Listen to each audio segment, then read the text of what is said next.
ದೆಹಲಿಯಲ್ಲಿ ಕಾವೇರಿ ನೀರು ನಿರ್ವಹಣಾ ಪ್ರಾಧಿಕಾರದ ಸಭೆ ಅಂತ್ಯ ಆಗಿದೆ. ಈಗ ಸಿಗ್ತಾ ಇರುವಂತ ಮಾಹಿತಿ, ಕಾವೇರಿ ನೀರು ನಿರ್ವಹಣಾ ಪ್ರಾಧಿಕಾರದ ಸಭೆ ಸದ್ಯ ಅಂತ್ಯವಾಗಿದೆ. ಏನ್ ನಿರ್ಧಾರ ಆಗಿದೆ ಅನ್ನೋದು ಕುತೂಹಲ. ಕರ್ನಾಟಕ ಮತ್ತೆ ತಮಿಳುನಾಡಿನಿಂದ ಕೂಡ ವಾದ ಪ್ರತಿವಾದ ಆಗಿತ್ತು. ಒಂದು ಕಡೆ ರಾಜ್ಯದ ಪರಿಸ್ಥಿತಿಯನ್ನ ಅಧಿಕಾರಿಗಳು ಬಿಚ್ಚಿಟ್ಟಿದ್ರು. ಯಾವುದೇ ಕಾರಣಕ್ಕೂ ಈ ಪರಿಸ್ಥಿತಿಯಲ್ಲಿ ಮತ್ತೆ ತಮಿಳುನಾಡಿಗೆ ನೀರು ಹರಿಸೋದಕ್ಕೆ ಸಾಧ್ಯ ಇಲ್ಲ ಅನ್ನೋದು ಕರ್ನಾಟಕದ ವಾದ. ಮತ್ತೊಂದು ಕಡೆ ನಮಗೆ ಈಗಾಗಲೇ 9 TMCಗಿಂತ ಹೆಚ್ಚು ನೀರು ಬರಬೇಕಾಗಿರೋದು ಬಾಕಿ ಇದೆ. ಆದರೆ CWRC ಕಡಿಮೆ ನೀರು ಬಿಡೋದಕ್ಕೆ ಆದೇಶ ಮಾಡಿದೆ. ನಮ್ಮ ಪಾಲೇನಿದೆ ಅಷ್ಟನ್ನು ಬಿಡೋದಕ್ಕೆ ಹೇಳಿ ಅಂತ ಮತ್ತೊಂದು ಕಡೆ ತಮಿಳುನಾಡಿನ ವಾದ. ರಾಜ್ಯದಲ್ಲಿ ಈಗಾಗಲೇ ಪ್ರತಿಭಟನೆ ಕಿಚ್ಚೆ ಹೆಚ್ಚಾಗಿದೆ. ಇದರ ಮಧ್ಯೆ ಇವತ್ತು ನಡೆದಿರುವಂಥ ಈ ಮೀಟಿಂಗ್ ಬಹಳ ಕುತೂಹಲಕ್ಕೆ ಕಾರಣ ಆಗಿದೆ. CWMA ಮೀಟಿಂಗ್ ಸದ್ಯ ಅಂತ್ಯ ಆಗಿದೆ ಅನ್ನೋ ಮಾಹಿತಿ ಲಭ್ಯ ಆಗ್ತಾ ಇದೆ. ಸಭೆಯಲ್ಲಿ ಏನು ನಿರ್ಧಾರ ಆಗಿದೆ, ಏನಾದರೂ ಸೂಚನೆಗಳು ಹೊರಬಿದ್ದಿದೆಯಾ ಅನ್ನೋದು ಇನ್ನಷ್ಟೇ ತಿಳಿಬೇಕಾಗಿದೆ. ಯಾಕಂದರೆ ಈಗಾಗಲೇ CWRC ಸೂಚನೆ ಕೊಡ್ತಿದ್ದ ಹಾಗೆಯೇ ತಮಿಳುನಾಡಿಗೆ ನೀರು ಬಿಡಬೇಕು ಅಂತ ರಾಜ್ಯದಾದ್ಯಂತ ವ್ಯಾಪಕ ಆಕ್ರೋಶ ವ್ಯಕ್ತವಾಯಿತು. ಈಗಾಗಲೇ ಪ್ರತಿಭಟನೆಗಳು ಭುಗಿಲೆದ್ದಿದೆ ರಾಜ್ಯದ ಹಲವು ಕಡೆಗಳಲ್ಲಿ. ಹೀಗಾಗಿ CWMAಗೆ ಮೇಲ್ಮನವಿ ಹೋಗೋದಕ್ಕೆ ರಾಜ್ಯ ಸರ್ಕಾರ ನಿರ್ಧಾರ ಮಾಡಿತ್ತು. ಇವತ್ತು ಆ ಸಭೆ ನಡೆದಿರೋದು. ಈ ಸಭೆಯಲ್ಲಿ ಕರ್ನಾಟಕ ಮತ್ತು ತಮಿಳುನಾಡು ಎರಡೂ ಕಡೆಯಿಂದ ಅಧಿಕಾರಿಗಳು ಭಾಗಿಯಾಗಿದ್ದರು. ಕರ್ನಾಟಕದ ಸದ್ಯದ ಪರಿಸ್ಥಿತಿ ಏನಿದೆ, ಮಳೆ ಕೊರತೆ ಎಷ್ಟಾಗಿದೆ, ಜಲಾಶಯಗಳಲ್ಲಿ ನೀರಿನ ಮಟ್ಟ ಏನಿದೆ ಅನ್ನೋದನ್ನು ತಿಳಿಸಿದ್ದಾರೆ. ಕರ್ನಾಟಕದ ವಾದ ಏನಾಗಿದೆ, ಏನು Kaveri water management authority meeting ಇವತ್ತು ನಡೆದಾಗ ನಾವು ನಮ್ಮ ಪಕ್ಷದಲ್ಲಿ ಇರ್ತಕ್ಕಂಥ ಎಲ್ಲ ವಾದಗಳನ್ನು ಭಾಳ ಎಫೆಕ್ಟಿವ್ ಆಗಿ ಮಂಡನೆ ಮಾಡಿದ್ದೀವಿ. ತಮಿಳುನಾಡು ನವರು ಕೂಡ ಇದ್ದರು. ತಮಿಳುನಾಡು ಕೂಡ ತಮ್ಮ ರಾಜ್ಯದಲ್ಲಿ ಇರ್ತಕ್ಕಂಥ ಪರಿಸ್ಥಿತಿಯನ್ನು ಚೇರ್ಮನ್ ಮುಂದೆ ಸದಸ್ಯರುಗಳ ಮುಂದೆ ಮಂಡನೆ ಮಾಡಿದ್ದಾರೆ. ಈಗ ಮ್ಯಾನೇಜ್ಮೆಂಟ್ ಅಥಾರಿಟಿನವರು ಒಂದು ಡಿಸಿಷನನ್ನು ತೆಗೆದುಕೊಳ್ತಾರೆ. ಮಾನ್ಯ ಮುಖ್ಯಮಂತ್ರಿಗಳು ಇಲ್ಲಿ ಇದ್ದಾರೆ, ಡೆಲ್ಲಿನಲ್ಲಿ ಇದ್ದಾರೆ. ಅವರಿಗೆ ನಾನು ಬ್ರೀಫ್ ಮಾಡ್ತೀನಿ, ಅವರು ತಮಗೆ ಮುಂದಕ್ಕೆ ಹೇಳ್ತಾರೆ. ಆದೇಶದಲ್ಲಿ ಏನಾದರೂ ಬದಲಾವಣೆ ಇದೆಯಾ? I am only saying that Honorable Chief Minister is here.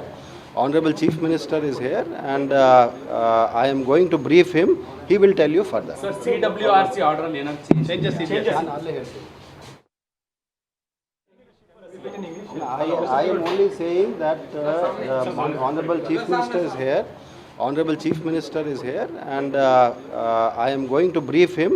He will tell you further. Sir, CWRC order ಅಲ್ಲಿ ಏನಾದ್ರು changes ಇದೆಯಾ? Kaveri water management authority meeting ಇವತ್ತು ನಡೆದಾಗ ನಾವು ನಮ್ಮ ಪಕ್ಷದಲ್ಲಿ ಇರ್ತಕ್ಕಂಥ ಎಲ್ಲ ವಾದಗಳನ್ನು ಭಾಳ ಎಫೆಕ್ಟಿವ್ ಆಗಿ ಮಂಡನೆ ಮಾಡಿದ್ದೀವಿ. ತಮಿಳುನಾಡು ನವರು ಕೂಡ ಇದ್ದರು. ತಮಿಳುನಾಡು ಕೂಡ ತಮ್ಮ ರಾಜ್ಯದಲ್ಲಿ ಇರ್ತಕ್ಕಂಥ ಪರಿಸ್ಥಿತಿಯನ್ನು ಚೇರ್ಮನ್ ಮುಂದೆ ಸದಸ್ಯರುಗಳ ಮುಂದೆ ಮಂಡನೆ ಮಾಡಿದ್ದಾರೆ. ಈಗ ಮ್ಯಾನೇಜ್ಮೆಂಟ್ ಅಥಾರಿಟಿನವರು ಒಂದು ಡಿಸಿಷನನ್ನು ತೆಗೆದುಕೊಳ್ತಾರೆ. ಮಾನ್ಯ ಮುಖ್ಯಮಂತ್ರಿಗಳು ಇಲ್ಲಿ ಇದ್ದಾರೆ, ಡೆಲ್ಲಿನಲ್ಲಿ ಇದ್ದಾರೆ. ಅವರಿಗೆ ನಾನು ಬ್ರೀಫ್ ಮಾಡ್ತೀನಿ, ಅವರು ತಮಗೆ ಮುಂದಕ್ಕೆ ಹೇಳ್ತಾರೆ. ಆದೇಶದಲ್ಲಿ ಏನಾದರೂ ಬದಲಾವಣೆ ಇದೆಯಾ? I am only saying that Honorable Chief Minister is here. Honorable Chief Minister is here and I am going to brief him. He will tell you further. Sir, CWRC order ಅಲ್ಲಿ ಏನಾದ್ರು ಇದು ಹೆಚ್ಚುವರಿ ಕಾರ್ಯದರ್ಶಿ ಗೌರವ್ ಗುಪ್ತಾ ಅವರ ಮಾತು. ಸಭೆಯಲ್ಲಿ ನಾವು ಕೂಡ ಎಫೆಕ್ಟಿವ್ ಆಗಿ ವಾದ ಮಾಡಿದ್ದೀವಿ ಅನ್ನೋದನ್ನ ಹೇಳಿದ್ದಾರೆ ಹೆಚ್ಚುವರಿ ಮುಖ್ಯ ಕಾರ್ಯದರ್ಶಿ ಗೌರವ್ ಗುಪ್ತಾ ಅವರು. ಪ್ರಬಲ ವಾದ ಮಂಡಿಸಿದೆ ಕರ್ನಾಟಕ, ಬಹಳ ಎಫೆಕ್ಟಿವ್ ಆಗಿ ನಾವು ಕೂಡ ವಾದ ಮಂಡಿಸಿದ್ದೀವಿ. ಹಿರಿಯ ಅಧಿಕಾರಿಯನ್ನ ನಿಯೋಜಿಸಿ ಕರ್ನಾಟಕ ಪ್ರಬಲ ವಾದ ಮಾಡಿ ಪ್ರಾಧಿಕಾರದ ಮುಂದೆ ಕರ್ನಾಟಕ ಇವತ್ತು ಪರಿಣಾಮಕಾರಿಯಾಗಿ ಪ್ರಬಲವಾಗಿ ವಾದ ಮಾಡಿದೆ. ಕರ್ನಾಟಕವನ್ನ ಪ್ರತಿನಿಧಿಸಿದ್ದಂತಹ ಹೆಚ್ಚುವರಿ ಮುಖ್ಯ ಕಾರ್ಯದರ್ಶಿ ಗೌರವ್ ಗುಪ್ತಾ ಅವರು ಹೇಳಿದ್ದಿಷ್ಟೇ.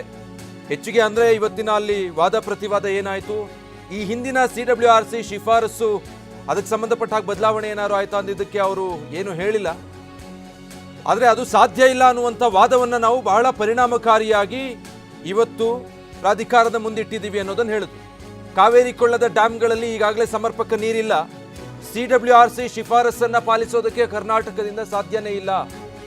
ಹೀಗಂತ CWMA ಎದುರು ನಾವು ಪ್ರಬಲವಾಗಿ ವಾದ ಮಂಡನೆ ಮಾಡಿದ್ದೀವಿ ರಾಜ್ಯದ ಕಡೆಯಿಂದ ಅಂತ ಗೌರವ್ ಗುಪ್ತಾ ಅವರು ಹೇಳ್ತಾ ಇದ್ರು. ಆದರೆ ಈಗ CWRC ಕೊಟ್ಟಿರುವಂಥ ಆದೇಶದಲ್ಲಿ ಏನಾದರೂ ಬದಲಾವಣೆ ಇದೆಯಾ, ಅದನ್ನೇನಾದರೂ ಪರಿಷ್ಕರಣೆ ಮಾಡಲಾಗುತ್ತಾ ಅನ್ನುವಂಥ ಪ್ರಶ್ನೆಗೆ ಮುಖ್ಯಮಂತ್ರಿಗಳು ಇಲ್ಲೇ ಇದ್ದಾರೆ, ನಾನು ಅವ್ರ ಜೊತೆಗೆ ಮಾತಾಡ್ತೀನಿ, ಇಲ್ಲಿ ಏನೇನಾಗಿದೆ ಅನ್ನೋದನ್ನು ಅವ್ರಿಗೆ ಮೊದಲು ವಿವರಿಸ್ತೀನಿ, ಉಳಿದ ವಿಚಾರಗಳನ್ನು ಮುಖ್ಯಮಂತ್ರಿಗಳೇ ನಿಮ್ಮ ಮುಂದೆ ಹೇಳ್ತಾರೆ ಅಂತ ಹೇಳಿದ್ರು. ಬಿಟ್ಟರೆ ಏನಾಗಿದೆ ಅನ್ನುವಂಥ ವಿಚಾರವನ್ನು ಹೇಳಿಲ್ಲ. ಯಾಕಂದರೆ ಈಗಾಗಲೇ ಏನು 3500 ಕ್ಯೂಸೆಕ್ 15 ದಿನಗಳ ಕಾಲ ತಮಿಳುನಾಡಿಗೆ ನೀರು ಬಿಡಬೇಕು ಅಂತ ಹೇಳಿ ಆದೇಶ ಇತ್ತು CWRCಯಿಂದ. ಇದರ ವಿರುದ್ಧ ವ್ಯಾಪಕ ಆಕ್ರೋಶ ವ್ಯಕ್ತವಾಗ್ತಾ ಇರೋದು. ಇದು ಸಾಧ್ಯನೇ ಇಲ್ಲ ಅನ್ನೋ ಕಾರಣಕ್ಕೆ ಈಗ ಮೇಲ್ಮನವಿ ಹೋಗಿರೋದು. ಈ ವರ್ಷ ಬಿಳಿಗುಂಡ್ಲು ಬಳಿ ಮಳೆ ಆಗಿಲ್ಲ. ಜೂನ್ ಜುಲೈನಲ್ಲಿ 3.55 TMC ನೀರು ಹರಿದಿದೆ. ಕಳೆದ ವರ್ಷ ಈ ಸಮಯದಲ್ಲಿ 30,748 ಕ್ಯೂಸೆಕ್ ಇತ್ತು. ಕಳೆದ ವರ್ಷ ಈ ಟೈಮಲ್ಲಿ 116.92 TMC ನೀರು ಹರಿದು ಹೋಗಿತ್ತು. ಆದರೆ ಈಗ ನೋಡಿದ್ರೆ ಕಾವೇರಿ ಜಲಾಶಯದಲ್ಲಿ 36.69 TMC ನೀರಿನ ಸಂಗ್ರಹ ಇರೋದು. 178 ಕ್ಯೂಸೆಕ್ ಹರಿದಿದೆ ಬಿಳಿಗುಂಡ್ಲು ಬಳಿ ಈ ವರ್ಷ. ಬರ ಹೆಚ್ಚಾಗಿದ್ರಿಂದ 3.5 TMC ನೀರು ಹರಿದಿದೆ. ಜಲಾಶಯಗಳಲ್ಲಿ ನೀರಿನ ಕೊರತೆ ಇರೋದೇ ಇದಕ್ಕೆ ಕಾರಣ. ಈ ಪರಿಸ್ಥಿತಿಯನ್ನ ಪರಿಗಣಿಸಬೇಕು. ರಾಜ್ಯದಲ್ಲಿ ತೀವ್ರ ಬರ ಕಾಣ್ತಾ ಇದೆ. ಪ್ರತಿನಿತ್ಯ 3,500 ಕ್ಯೂಸೆಕ್ ನೀರು ಬಿಡಿ ಅಂತ ಹೇಳಿದ್ರೆ ಅದು ಸಾಧ್ಯ ಇಲ್ಲ. ಬಿಳಿಗುಂಡ್ಲುವಿನಲ್ಲೇ 3,500 ಕ್ಯೂಸೆಕ್ ಹರಿವು ದಾಖಲಿಸೋದಕ್ಕೆ ಜಲಾಶಯಗಳಿಂದ ದುಪ್ಪಟ್ಟು ನೀರನ್ನು ಹರಿಸಬೇಕು ಅಂತ ಕರ್ನಾಟಕ ವಾದ ಮಾಡಿರೋದು. ಬರ ಹೆಚ್ಚಾಗಿದೆ, ನೀರು ಬಹಳ ಕಡಿಮೆ ಇದೆ. ಸೊ ಈಗ 3,500 ಕ್ಯೂಸೆಕ್ ಅಲ್ಲಿ ಹರಿವು ದಾಖಲಾಗಬೇಕು ಅಂದರೆ ಯಥಾವತ್ ಅಷ್ಟೇ ನೀರನ್ನು ಹರಿಸಿದ್ರೆ ಸಾಕಾಗೋದಿಲ್ಲ.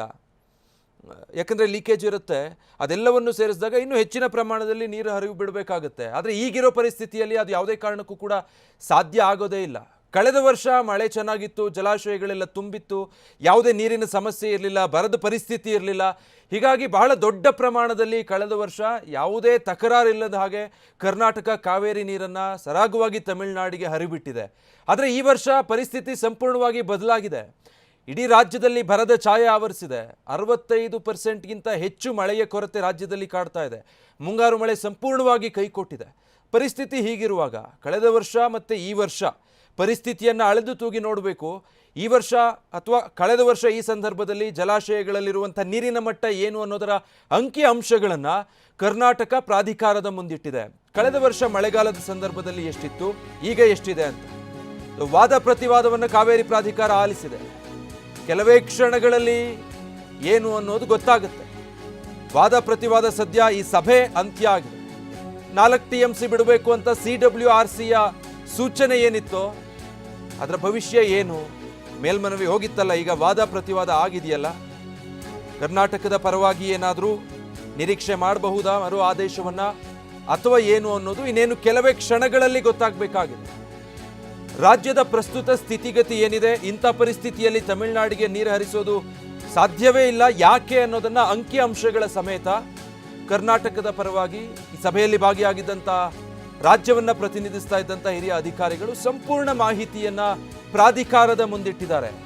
ಯಾವ ಕಾರಣಕ್ಕೆ ಕಾವೇರಿ ನೀರು ಹರಿಸೋದಕ್ಕೆ ಸಾಧ್ಯ ಇಲ್ಲ ಈಗಿನ ಪರಿಸ್ಥಿತಿಯಲ್ಲಿ ಅನ್ನೋದನ್ನ ಸವಿವರವಾಗಿ ಪ್ರಾಧಿಕಾರದ ಮುಂದೆ ವಿವರಿಸಿರೋದಾಗಿ ಗೌರವ್ ಗುಪ್ತಾ ಅವರು ಕೂಡ ಹೇಳ್ತಾ ಇದ್ರು. ಹೆಚ್ಚುವರಿ ಮುಖ್ಯ ಕಾರ್ಯದರ್ಶಿ ಬಹಳ ಎಫೆಕ್ಟಿವ್ ಆಗಿ ಇವತ್ತು ವಾದ ಮಾಡಿದ್ದೀವಿ ಅಂತ. ಗೌರವ್ ಗುಪ್ತಾ ಮುಖ್ಯಮಂತ್ರಿ DKಶಿ ಅವರನ್ನ ಭೇಟಿಯಾಗಿದ್ದಾರೆ. CWMA ಸಭೆ ಮಾಹಿತಿ ನೀಡೋದಕ್ಕೆ ಮುಖ್ಯಮಂತ್ರಿಗಳನ್ನ ಭೇಟಿಗೆ ಗೌರವ್ ಗುಪ್ತಾ ಅವರು ಈಗ ತೆರಳಿದ್ದಾರೆ. ಮಾಧ್ಯಮಗಳ ಜೊತೆ ಮಾತಾಡಬೇಕಾದ್ರೂ ಅದನ್ನೇ ಹೇಳ್ತಾ ಇದ್ರು. ನಾನೀಗ ಮುಖ್ಯಮಂತ್ರಿಗಳನ್ನ ಭೇಟಿಯಾಗಿ ಇಲ್ಲಾದಂಥ ವಾದ ಪ್ರತಿವಾದ ಏನಿದೆ ಅದರ ಬಗ್ಗೆ ಅವ್ರಿಗೆ ಬ್ರೀಫ್ ಮಾಡ್ತೀನಿ, ಉಳಿದದ್ದನ್ನ ಅವರು ಹೇಳ್ತಾರೆ ಅಂತ. ಸೊ ಈಗ ಮುಖ್ಯಮಂತ್ರಿಗಳನ್ನ ಭೇಟಿ ಮಾಡೋದಕ್ಕೆ ಗೌರವ್ ಗುಪ್ತಾ ಹೊರಟಿದ್ದಾರೆ. ಇನ್ನು ಮತ್ತೊಂದು ಕಡೆ ಮಂಡ್ಯ ಜಿಲ್ಲೆಯಲ್ಲಿ ಪ್ರತಿಭಟನೆ ಕಿಚ್ಚು ಕ್ಷಣ ಕ್ಷಣಕ್ಕೂ ಹೆಚ್ಚಾಗ್ತಾನೆ ಇದೆ. ನೋಡ್ಬೋದು, ರಸ್ತೆಗಿಳಿದು ರೈತ ಸಂಘಟನೆಗಳು, ಕನ್ನಡ ಪರ ಹೋರಾಟಗಾರರು ಪ್ರತಿಭಟನೆಗೆ ಮುಂದಾಗಿದ್ದಾರೆ. ಹೈಡ್ರಾಮಾ ನಡೀತಾ ಇದೆ. ಪೊಲೀಸರು ಪ್ರತಿಭಟನಾಕಾರರನ್ನ ತಡೆಯೋ ಪ್ರಯತ್ನ ಮಾಡ್ತಿದ್ದಾರೆ. ಟೈರಿಗೆ ಬೆಂಕಿ ಹಚ್ಚೋದಕ್ಕೆ ಮುಂದಾಗ್ತಿದ್ದಾರೆ. ಅಷ್ಟು ಆಕ್ರೋಶ ವ್ಯಕ್ತವಾಗ್ತಾ ಇದೆ ಮಂಡ್ಯ ಭಾಗದಲ್ಲಿ.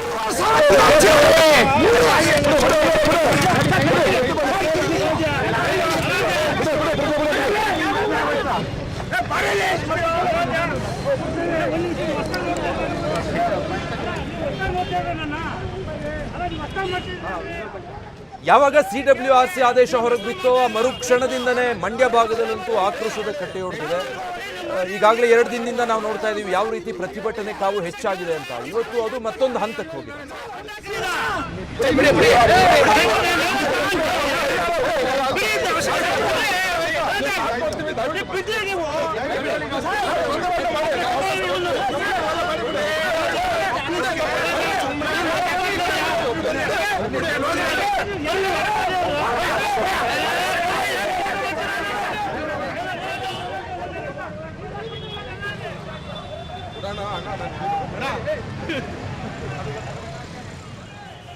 ಮಂಡ್ಯದಲ್ಲಿ ವ್ಯಾಪಕ ಆಕ್ರೋಶ ವ್ಯಕ್ತವಾಗ್ತಾ ಇದೆ.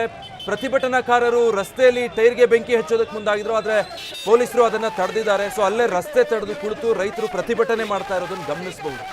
ನಿನ್ನೆ ಕೂಡ ಇದೇ ಮಂಡ್ಯ ಭಾಗದಲ್ಲಿ ನಾವು ಗಮನಿಸ್ತಾ ಇದ್ವಿ. ಆ ಸಂಜಯ್ ವೃತ್ತದಲ್ಲಿ ಹುರುಳಿ ಚೆಲ್ಲಿ ಪ್ರತಿಭಟನೆ ಮಾಡ್ತಾ ಇದ್ವಿ.